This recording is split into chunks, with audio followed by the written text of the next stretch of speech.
महास्थभिर जातक अध्याय 22। पिताजी के दिमाग में हर वक्त कोई न कोई अजीब धुन सवार रहती थी। रबर की थैलियों में गैस भरकर जब वे उन्हें कमरे के भीतर छोड़ देते तो वे रंगीन गोले बड़ी आसानी से उड़कर छत की ऊंची कड़ियों से जा चिपकते। कभी कभी तो अलग अलग रंगों के करीब 14 गुब्बारों का एक गुच्छा बनाकर उन्हें खुले आसमान में उड़ा दिया जाता था। धूप खिली दोपहर में जब वे गुब्बारे सूं सूं की आवाज करते हुए चक्रियां काटते हुए बादलों के पीछे उछल हो जाते तो हमारा बचपन एक जादुई हैरानी से भर उठता था। लेकिन मां पिताजी के इस शौक को बिल्कुल भी अच्छी नजर से नहीं देखती थी। पिताजी जब मगन होकर आसमान में उन रंगीन सपनों की उड़ान निहारते तब मां छत के एक कोने में खड़ी होकर बड़े रूखे स्वर में चुटकी लेती। वो देखो, एक सेर मछली उड़ गई, या फिर आज फिर 2 सेर आलूओं का ठिकाना लग गया। असल में घर की तंगी के बीच मां के लिए वो उड़ती हुई खुशी सिर्फ पैसों की बर्बादी थी। कभी कभी पैसों की तंगी की वजह से पिताजी जब गुब्बारे उड़ाने का ये शौक बंद करने पर मजबूर हो जाते तो उनकी वो धुन एक दूसरा ही रूप ले लेती थी। तब वो रंगीन गुब्बारे आसमान से उतरकर जमीन पर अपनी करामात दिखाना शुरू कर देते थे। हर रविवार को नियम से घर की साफ सफाई का एक महायज्ञ शुरू होता था। दूसरी और तीसरी मंजिल पर रखे हुए सागवान की लकड़ी के वो भारी भरकम फर्नीचर नीचे आंगन में उतारे जाते, उन्हें झाड़ पोंछ कर फिर से ऊपर पहुंचाया जाता था। इस काम के लिए किसी कूली या मजदूर को नहीं बुलाया जाता था। पिताजी और हम तीनों भाई मिलकर सुबह 8 बजे से दोपहर 12 बजे तक वो हाड़तोड़ मेहनत करते थे। पसीने और धूल में लथपथ होकर जब हम तीनों भाइयों की जान हलक में आ जाती, ठीक तभी काम खत्म होने की छुट्टी मिलती थी। अगर काम पूरा ना होता तो उसे अगले रविवार के लिए छोड़ दिया जाता था। इतनी थकान के बाद भी छुटकारा नहीं मिलता था।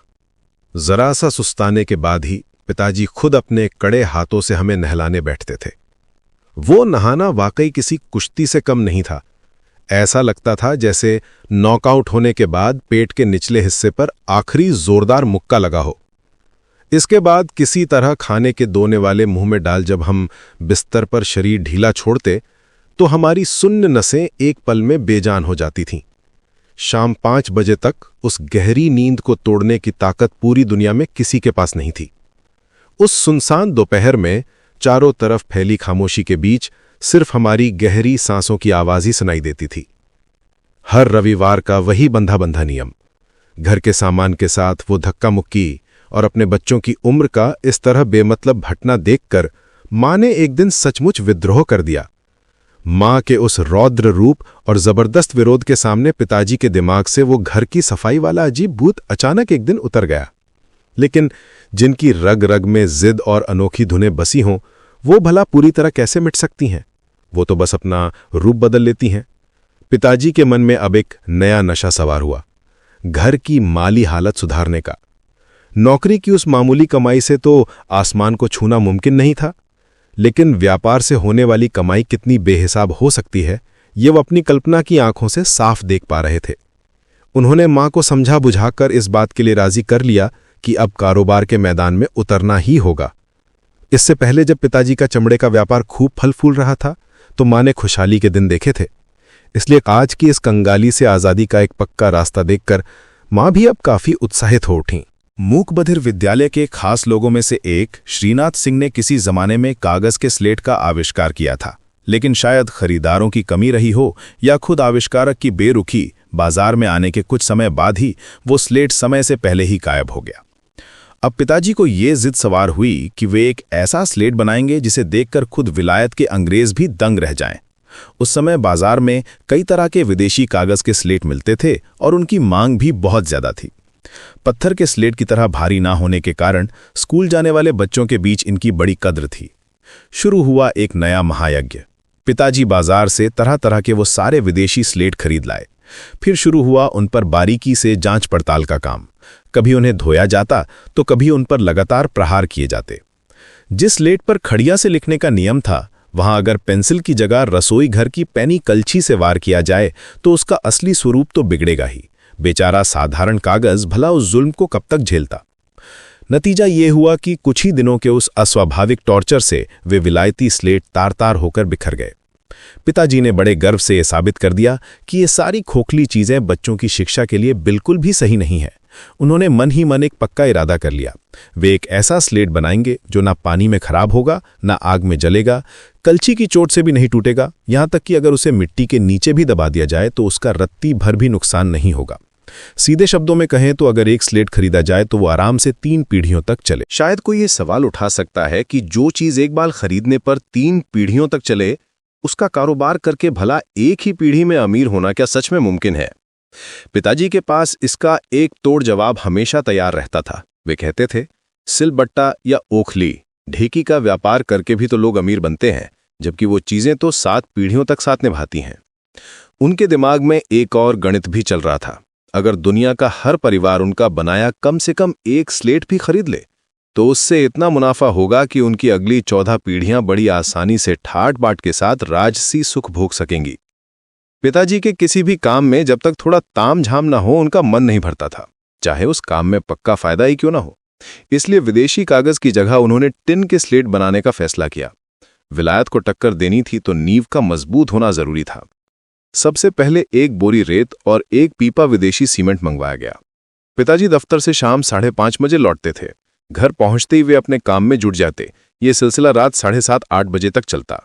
फिर उसी तड़के सुबह 4 बजे उठकर 7 बजे तक सिलबट्टे पर उस रेत को पीसने और उसे छानकर बारीक करने की एक थका देने वाली साधना चलती थी। पूरे 6 हफ्तों की इस भारी मेहनत के बाद जब 1 बोरी रेत मन मुताबिक बारीक हो गई, तब उसमें लकड़ी के कोयले का चूरा, जापान ब्लैक, लोहे का बुरादा, तारपीन का तेल, गर्जन तेल और कोपाल वार्निश मिलाकर एक लाजवाब मसाला तैयार हुआ। तैयारियों के तामझाम को और बढ़ाने के लिए छत पर एक बहुत बड़ा चूल्हा बनाया गया। नजारा ऐसा था मानो किसी भोज का इंतजार हो। उस खास लेप को पकाने के लिए एक विशाल ढलाई की कढ़ाई खरीदी गई। एक रविवार की सुबह करीब आधा मन कोयले की आग जलाकर उस मसाले की हांडी चढ़ाई गई। पूरे 6 घंटों तक उस तपती कढ़ाई को चलाने और पकाने के बाद हम चारों बाप बेटों ने मिलकर उसे चूल्हे से नीचे उतारा। फिर छोटे छोटे चपटे ब्रश लेकर बड़ी सावधानी से टिन के टुकड़ों पर वो लेप लगाया गया और उन्हें धूप में सूखने के लिए रख दिया गया। अगले दिन जब बड़े उत्साह के साथ पेंसिल से उस स्लेट पर लिखकर देखा गया तो पता चला कि अक्षर उभर तो रहे हैं, लेकिन वे बहुत ही धुंधले और हल्के हैं। तेल का अंदाजा शायद कुछ ज्यादा ही हो गया था, जिसकी वजह से पिताजी के दुख और पछतावे का कोई ठिकाना न रहा। एक ही बार के प्रयास में आधा मन कोयले की बर्बादी और पिताजी का वो धीमा विलाप सुनकर कारोबार के प्रति मां का सारा उत्साह एक पल में खत्म हो गया। पिताजी की इस असफलता से मां बहुत नाराज हैं। ये भांपकर शायद उन्होंने अगले 2-3 रविवार तक कोई नई भागदौड़ नहीं की। हम तीनों भाइयों को भी उस दौरान उस हाड़ तोड़ मेहनत से बड़ी राहत मिल गई। उत्साह को लगे उस पहले झटके ने पिताजी के ढंग ही बदल दिए। हमें पढ़ाते समय उनके अनुशासन की वो पुरानी सख्ती अचानक ढीली पड़ गई। खाने पीने के मामले में पिताजी हमेशा दिल खोलकर खर्च करते थे, पर अब वहां भी एक अजीब सा बदलाव दिखने लगा। सबसे ज्यादा हैरानी की बात तो उनकी सुबह शाम की पूजा पाठ को लेकर थी। जिस भगवान को दिन रात याद करने के बाद भी वक्त पड़ने पर नतीजा नहीं मिला, उनके प्रति पिताजी का मन भर आना और एक गहरा अभिमान होना लाजमी था। मगर पिताजी का मन या शरीर लंबे समय तक सुस्त बैठने वालों में से नहीं था। 1 महीना बीतते बीतते वे फिर अपने पुराने अंदाज में लौट आए। एक शनिवार की शाम पूजा खत्म करने के बाद उन्होंने बड़े गर्व से ऐलान किया, कल सुबह फिर से स्लेट पकाने की तैयारी की जाएगी। मां ने लेकिन इस बार पहले ही आगाह कर दिया, मैं अब कोयला नहीं दे पाऊंगी। उस दिन घर का आधा मन कोयला बिना किसी काम के राख हो चुका है। पिताजी अब फालतू की बहस में नहीं पड़े। अगले दिन सुबह की चाय खत्म होते ही उन्होंने फिर से काम शुरू कर दिया। कढ़ाई और बाकी सारा सामान छत पर पहुंचाने के बाद वे हमें लेकर उस अंधेरी कोठरी में गए जहां बहुत सालों से पुराना लकड़ी का फर्नीचर भरा हुआ था। वहां से चुनकर एक बहुत बड़ा डेस्क खींचकर बाहर निकाला गया और छत पर ले जाकर उसे धड़ाधड़ तोड़कर चकनाचूर कर दिया गया।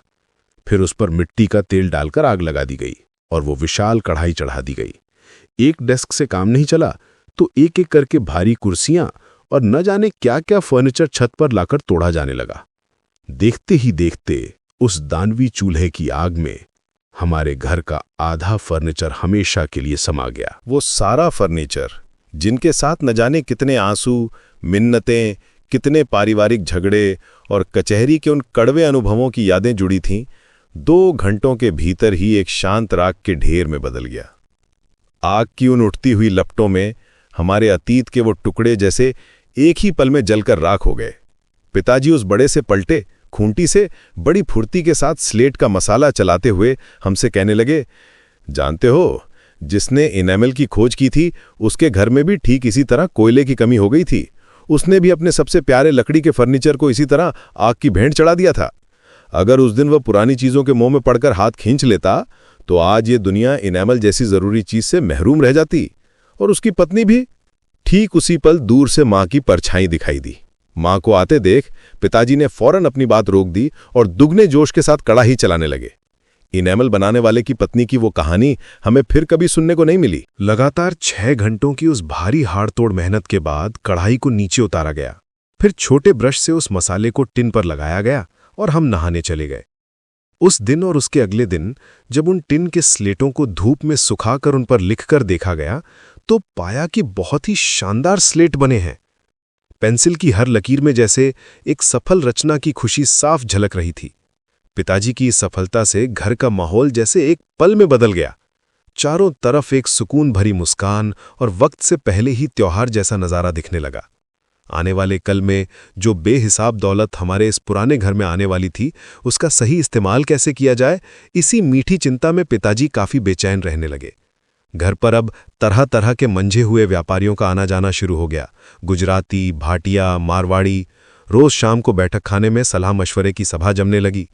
किसके साथ हाथ मिलाने पर मुनाफे का आंकड़ा ऊंचा रहेगा, इसे लेकर देर रात तक मां और पिताजी के बीच चर्चा और हल्की बहस चलती रहती। आखिरकार एक अमीर गुजराती व्यापारी के साथ सौदा तय हुआ। ये तय पाया गया कि वे हर महीने 25,000 स्लेट लेंगे और हर 3 महीने में पैसों का हिसाब किताब चुकता किया जाएगा। भारत के बाहर दक्षिण अफ्रीका और मॉरिशस तक जिनका कारोबार फैला था, उनके लिए 2-3 और रईस लोगों ने गारंटी यानी जामिन दी। उस बेइंतहा जोश में पिताजी जैसे अपनी सुध-बुध खो चुके थे। प्रिय दोस्तों, अंत तक साथ रहने के लिए धन्यवाद। कृपया हमें प्रोत्साहित करने के लिए इस वीडियो को लाइक, शेयर और सब्सक्राइब करें। आपका सहयोग ही हमारी सबसे बड़ी प्रेरणा है। धन्यवाद।